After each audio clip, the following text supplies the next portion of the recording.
नमस्कार दोस्तों, स्वागत है आप सभी का आपके अपने YouTube channel Kant educational hub में। दोस्तों, आज हम लोग शिक्षा का अधिकार अधिनियम के बारे में विस्तृत चर्चा करेंगे, जिससे आपको शिक्षा के अधिकार अधिनियम के बारे में अच्छी तरह समझ विकसित हो सके। दोस्तों, भारत के संविधान के अनुच्छेद 45 में यह घोषणा की गई है कि राज्य संविधान के प्रारंभ से 10 वर्ष की काल अवधि के अंदर सभी बालकों को जो 14 वर्ष की आयु पूरी करते हैं उनको निःशुल्क एवं अनिवार्य शिक्षा देने के लिए प्रबंध करेगा। और तभी से राज्यों ने 14 वर्ष की आयु के बच्चों के लिए अनिवार्य एवं निःशुल्क शिक्षा की व्यवस्था करने का प्रयास किया।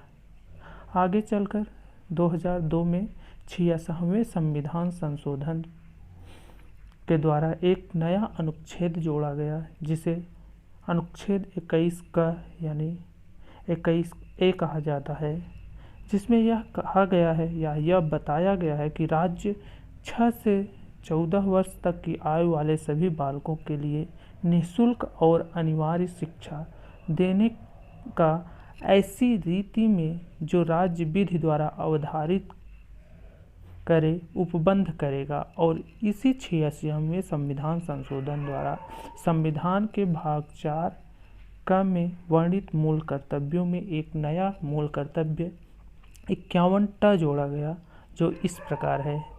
माता पिता या संरक्षक 6 से 14 वर्ष तक की आयु वाले अपने यथास्थिति बालक या प्रतिपाल्य के लिए शिक्षा के अवसर प्रदान करेंगे। आगे चलकर 2009 में बालकों का निःशुल्क और अनिवार्य शिक्षा का अधिकार अधिनियम बना, जिसे right of children to free and compulsory education act 2009 पास किया गया। इसे संक्षेप में शिक्षा का अधिकार अधिनियम यानी राइट टू एजुकेशन एक्ट भी कहा जाता है। इस अधिनियम के अनुसार 6 से 14 वर्ष के बच्चों को कक्षा 1 से 8 तक की निःशुल्क शिक्षा प्राप्त करने का मूल अधिकार है। सरकार ने इसे 1 अप्रैल 2010 से इसे कानूनी रूप से लागू किया और इसके मुख्य तत्व प्रस्तुत किए। जैसे इसका नाम हमको पता ही है, शिक्षा का अधिकार अधिनियम 2009। फिर इस अधिनियम में प्रयुक्त विशेष शब्दों को परिभाषित किया गया है, जिनका स्पष्टीकरण हमने अपने संदर्भ में किया है। जैसे निःशुल्क और अनिवार्य शिक्षा का बालक का अधिकार, अर्थात 6 से 14 वर्ष की आयु के प्रत्येक बालक को प्रारंभिक शिक्षा पूरी होने तक किसी आसपास के विद्यालय में निःशुल्क और अनिवार्य शिक्षा प्राप्त करने का अधिकार होगा। फिर है प्रवेश न दिए गए बालकों या जिन्होंने प्रारंभिक शिक्षा पूरी नहीं की है के लिए विशेष उपबंध, अर्थात कोई बच्चा 6 वर्ष की आयु तक किसी विद्यालय में अगर प्रवेश नहीं पाता है या प्रवेश नहीं लेता है तो वह बाद में अपनी उम्र के अनुरूप कक्षा में प्रवेश ले सकता है, यदि वह निर्धारित 14 वर्ष की आयु तक प्रारंभिक शिक्षा पूरी नहीं किया हो। उसके बाद की पढ़ाई पूरी होने तक उसे निःशुल्क शिक्षा दी जाती रहेगी। फिर अगला है अन्य विद्यालय में स्थानांतरण का अधिकार, राइट टू एजुकेशन। बच्चों को अपने एक विद्यालय से दूसरे विद्यालय में स्थानांतरित होने का भी अधिकार देता है। फिर अगला पॉइंट आता है कि राज्य सरकारों और स्थानीय प्राधिकारियों का विद्यालय स्थापित करने का कर्तव्य, अर्थात राज्य का यह कर्तव्य है कि वह इस नियम के लागू होने के 3 सालों के भीतर जो है स्थानीय प्राधिकारियों या पड़ोस के विद्यालयों की व्यवस्था करे। फिर अगला पॉइंट आता है विस्तृत तथा अन्य उत्तरदायित्व में हिस्सा बांटना, अर्थात केंद्र सरकार इस अधिनियम को लागू करने में आने वाले खर्चों या एस्टीमेट तैयार करेगी तथा राज्य सरकारों को आवश्यक तकनीकी सहायता और संसाधन उपलब्ध कराएगी। राज्य सरकारों के कर्तव्य। राज्य सरकार का यह कर्तव्य है कि वह 6 से 14 वर्ष तक के बालकों को प्रवेश दिलाए। उनको यह सुनिश्चित करे कि कमज़ोर और वंचित वर्ग के जो बच्चे हैं उनसे कोई भेदभाव न हो।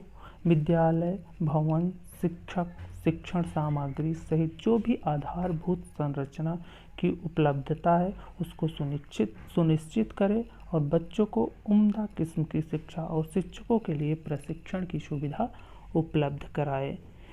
फिर अगला आता है कि स्थानीय प्राधिकारियों के कर्तव्य, अर्थात जिस क्षेत्र में विद्यालय स्थापित है या विद्यालय है वहाँ के जो स्थानीय कर्मचारी हैं उनका भी कुछ कर्तव्य होता है, जिसमें उसमें यह बताया गया है कि वह अपने क्षेत्र के बालकों का अभिलेख रखेंगे, मतलब उनका रिकॉर्ड तैयार करें, विद्यालयों के कामकाज की निगरानी सुनिश्चित करें और शैक्षिक कैलेंडर तैयार करें।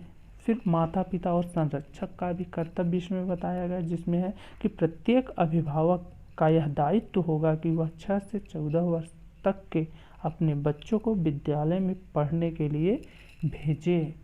फिर राज्य सरकारों या विद्यालय पूर्व शिक्षा के लिए व्यवस्था करना, निःशुल्क और अनिवार्य शिक्षा के लिए विद्यालय के दायित्व की सीमा, अर्थात जो निःशुल्क और अनिवार्य शिक्षा के लिए जो विद्यालय का दायित्व है उसकी कुछ सीमाएं निर्धारित की गई हैं। जैसे कि सरकारी विद्यालय तो निःशुल्क शिक्षा प्रदान करेंगे ही, लेकिन निजी और विशेष श्रेणी वाले जो विद्यालय हैं उनमें भी आर्थिक रूप से जो निर्बल समुदाय के बच्चे हैं उनकी पहली कक्षा से लेकर के 8वीं कक्षा तक 25% स्थान आरक्षित करके रखना होगा। अर्थात जो भी विद्यालय है, जो भी प्राइवेट स्कूल हैं उनमें भी 25% सीटें जो है आरक्षित रख दी जाए, वो गरीब और वंचित वर्ग के बालकों के लिए, गरीबों के लिए। फिर अगला आता है कि प्रवेश के लिए आयु, अर्थात जो प्रवेश के लिए आयु का प्रमाण पत्र बच्चों को बनवाना होगा और वह जो है बिना प्रवेश प्रमाण पत्र के उनका प्रवेश न किया जाए। प्रवेश से इनकार न करना, स्कूल के प्रवेश तिथि के निकल जाने के बाद भी, अर्थात जब बहुत सारे विद्यालयों में आप लोग देखते होंगे कि जिस दिन डेट ओवर होती है उसके बाद कहते हैं कि अब एडमिशन नहीं होगा क्योंकि अब डेट ओवर हो गई। लेकिन इस राइट टू एजुकेशन बच्चों को यह अधिकार देता है, कहता है कि अगर प्रवेश की तिथि निकल भी गई है तो भी कोई भी विद्यालय उनको प्रवेश लेने से वंचित नहीं करेगा।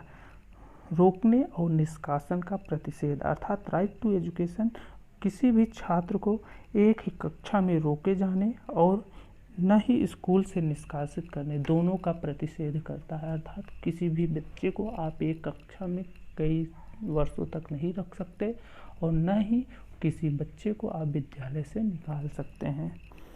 फिर अगला पॉइंट आता है बालक को शारीरिक दंड और मानसिक उत्पीड़न का प्रतिषेध, अर्थात राइट टू एजुकेशन बच्चों को यह अधिकार देता है कि बच्चों को न तो दंड दिया जाए न ही उन्हें किसी प्रकार की मानसिक उत्पीड़न जो है दिया जाए। फिर अगला पॉइंट आता है मान्यता प्रमाण पत्र प्राप्त किए बिना किसी विद्यालय का स्थापित न किया जाना, अर्थात राइट टू एजुकेशन में यह भी प्रावधान है कि जब तक संबंधित बॉडी से किसी भी स्कूल की मान्यता के लिए प्रमाण पत्र नहीं मिल जाता तब तक कोई भी स्कूल स्थापित न किया जाए।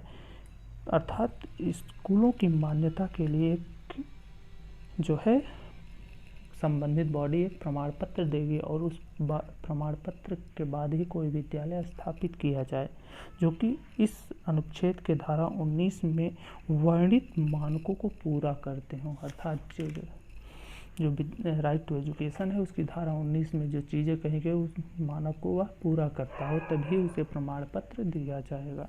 फिर अगला पॉइंट आता है विद्यालय के मान और मानक। जो स्कूल अधिनियम लागू होने से पूर्व स्थापित हो चुके हैं या निर्धारित मानक पूरे नहीं करते हैं उन्हें अधिनियम लागू होने के 3 वर्ष के अंदर समस्त जितने भी मानक है उनको पूरा करना होगा। फिर अनुसूची का संशोधन करने की शक्ति। केंद्रीय सरकार अधिसूचना द्वारा किसी मान या मानक को अनुसूची में परिवर्धन तथा उसका लोप करके उसका संशोधन कर सकेगी।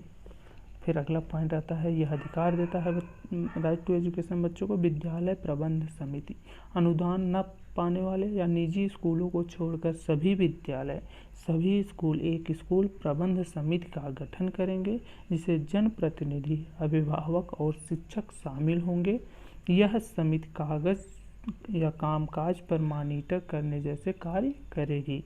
फिर विद्यालय विकास योजना अनुच्छेद यानी राइट टू एजुकेशन की धारा 21 में वर्णित विद्यालय प्रबंध समिति स्कूल की विकास योजना बनाने और उसकी संस्तुति करने का कार्य करेगी। फिर शिक्षकों की नियुक्ति के लिए अर्हताएं और सेवाओं के निबंधन और शर्तें।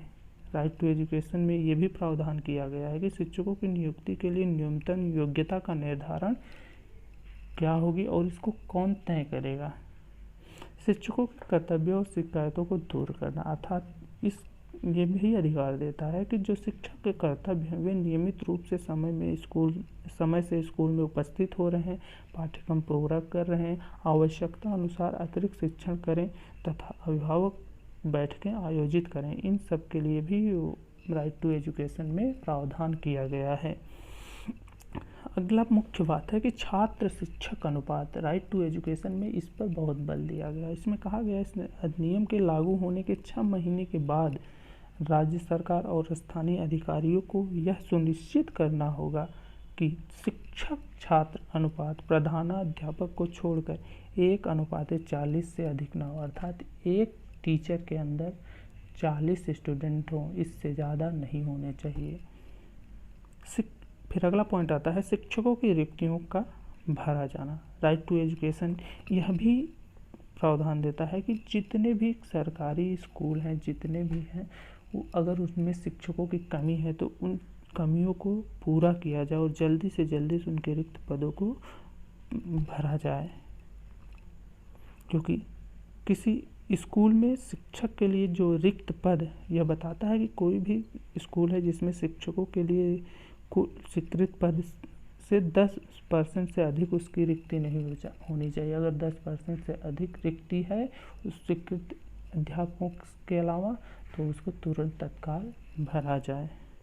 फिर गैर शैक्षिक प्रयोजनों के लिए विद्यालयों को अभिनियोजित किए जाने का प्रतिषेध, अर्थात यह अधिनियम शिक्षकों से गैर शैक्षणिक कार्य जैसे सिर्फ जनगणना, चुनाव, आपदा राहत को छोड़कर इनको गैर शैक्षणिक कार्य के अंतर्गत नहीं रखा गया है। अगर इन तीनों को छोड़ करके अन्य कोई भी गैर शैक्षणिक कार्य अध्यापकों से नहीं कराए जाएं।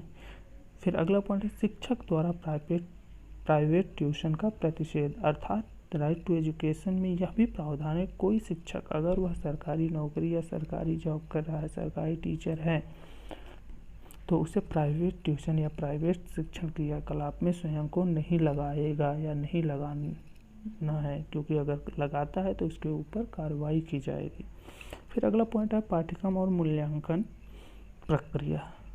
सरकार द्वारा निर्दिष्ट शिक्षा प्राधिकार या परिषद संविधान में निहित मूल्यों के अनुरूप इसका निर्धारण करेगा और बच्चे के बहुमुखी विकास पर ध्यान देने के साथ साथ उसे भय, कष्ट और चिंता से मुक्त कराने का भी काम करेगा। मूल्यांकन व्यापक और सतत होगा। फिर अगला पॉइंट है परीक्षा और समापन प्रमाण पत्र, अर्थात राइट टू एजुकेशन में ये भी प्रावधान है कि जब किसी भी कोर्स की समाप्ति होती है तो उसके लिए उस परीक्षा आयोजित की जाए, फिर उसे प्रमाण पत्र दिया जाए। फिर अगला पॉइंट आता है बालक के शिक्षा के अधिकार को मॉनिटर करना, अर्थात बाल अधिकार संरक्षण आयोग अधिनियम 2005 यानी commission of protection of child right act 2005 के प्रावधानों के अंतर्गत गठित जो राष्ट्रीय या राज्य बाल संरक्षण आयोग इस अधिनियम के तहत प्रदत्त अधिकारों का परीक्षण और देखभाल की समीक्षा करेंगे। अर्थात जो बाल संरक्षण आयोग है वह भी इसके द्वारा जो भी चीज़ें जो सुविधाएं दी जा रही हैं उनका वह क्या करेगा, देखभाल और समीक्षा करने का अधिकार दिया गया है। किसको? बाल संरक्षण आयोग को। फिर अगला पॉइंट आता है शिकायतों को दूर करना, अर्थात उपर्युक्त धारा 31 में वर्णित बाल संरक्षण आयोग, अर्थात जो बाल संरक्षण आयोग की धारा 31 है उसमें निःशुल्क और अनिवार्य शिक्षा के बच्चे के अधिकार के संबंध में प्राप्त शिकायतों की जांच करेंगे। अगर कोई व्यक्ति बाल आयोग संरक्षण आयोग में जाकर के यह शिकायत करता है कि बच्चे को निःशुल्क और अनिवार्य शिक्षा अच्छी से नहीं दी जा रही, उन्हें क्वालिटी एजुकेशन नहीं दिया जा रहा है, तो बाल संरक्षण आयोग जो है वह उस पर कार्रवाई करेगा, उसकी वह समीक्षा कर सकता है। फिर अगला है राष्ट्रीय सलाहकार परिषद का गठन।